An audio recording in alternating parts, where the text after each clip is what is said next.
বাংলাদেশ ও ভারতের মধ্যে 4096 কিলোমিটার দীর্ঘ আন্তর্জাতিক সীমানা রয়েছে। ভারত আমাদের বন্ধুর রাষ্ট্র বলে প্রচার দিত আওয়ামী লীগ ও ভারতপন্থী বুদ্ধিজীবীরা। তবে ৭১ পরবর্তীতে বাংলাদেশের প্রতি ভারতের আচরণ বন্ধুত্বপূর্ণ কিনা তার নানা কারণে প্রশ্নবিদ্ধ। ফারাক্কা বাঁধ, অসম পানি বণ্টন, কালচারাল আগ্রাসন থেকে শুরু করে বাংলাদেশের বাজার নিয়ন্ত্রণ করে ভারত।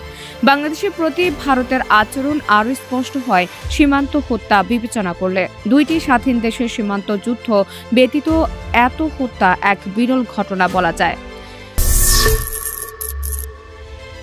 সীমান্তে হত্যার পরিসংখ্যান মূলত গণমাধ্যমের প্রতিবেদনের ভিত্তিতে করা হয়। প্রকৃতপক্ষে হত্যার সংখ্যা বেশি, যা পরিসংখ্যানে আসে না।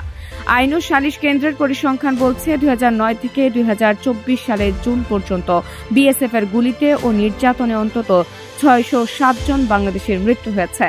এছাড়া অধিকার নামের একটি মানবাধিকার সংস্থার মতে 2009 থেকে চলতি বছরের জুন পর্যন্ত বিএসএফ এর সদস্যদের হাতে অন্তত 582 বাংলাদেশি নিহত এবং 761 জন আহত হয়েছে। এখনও বাংলাদেশের প্রতি বছর 7 জানুয়ারি সীমান্ত হত্যার প্রতিবাদে ফেলানি দিবস পালন করা। ফেলানি বিয়ের উদ্দেশ্যে ভারত থেকে দেশে ফিরছিল। কিছুদিন আগে হত্যা করা হয় স্বর্ণা দাসকে। মায়ের সঙ্গে ভাইকে দেখতে ভারতের ত্রিপুরায় যাওয়ার সময় বিএসএফ এর গুলিতে প্রাণ যায় 14 বছর বয়সী স্বর্ণা দাসের। 22 ডিসেম্বর হত্যার শিকার হয় চা শ্রমিক গোলাপ ব্যক্তি। সীমান্তে বাঁশ আনতে গেলে লাশ হয়ে পড়ে ছিল গোলাপ ব্যক্তির। তার সঙ্গীরা গুলির মুখে পালিয়ে আসে। সাম্প্রতিক 5 আগস্টে ছাত্র জনতার অভ্যুত্থানে হাসিনা ভারতে পালিয়ে গেলে আওয়ামী লীগ ও ভারতের প্রভাবে বাংলাদেশে কমে আসে। তবে বিনা নোটিশে পানি ছেড়ে দেওয়া এই নতুন সময়কে ভিন্ন মাত্রা দিয়েছে। ভারত বাংলাদেশের সম্পর্ক 5 আগস্টের পর নতুনভাবে বিবেচনা করা জরুরি বলে মনে করেন অনেকে। 5 আগস্টের পর সীমান্ত হত্যা হয়েছে 10-এর অধিক। 13 আগস্ট চাঁপাইনবাবগঞ্জের শিবগঞ্জ সীমান্তে আবদুল্লাহ, শিবগঞ্জের নজরুল ইসলামের ছেলে। 2রা সেপ্টেম্বর মৌলভীবাজারের কুলাউড়া সীমান্তে স্বর্ণা দাস। 9 সেপ্টেম্বর ঠাকুরগাঁওয়ের বালিয়াডাঙ্গি সীমান্তে জয়ন্ত কুমার সিংহ। 8 অক্টোবর কুমিল্লা সদর দক্ষিণ উপজেলার সীমান্তে কামাল হোসেন। 4 ডিসেম্বর সিলেট কোম্পানিগঞ্জ সংলগ্ন ভারত সীমান্তে আশরাফ উদ্দিন। 6 ডিসেম্বর পঞ্চগড় সদর উপজেলার মুমিনপাড়া সীমান্তে আনোয়ার হোসেন।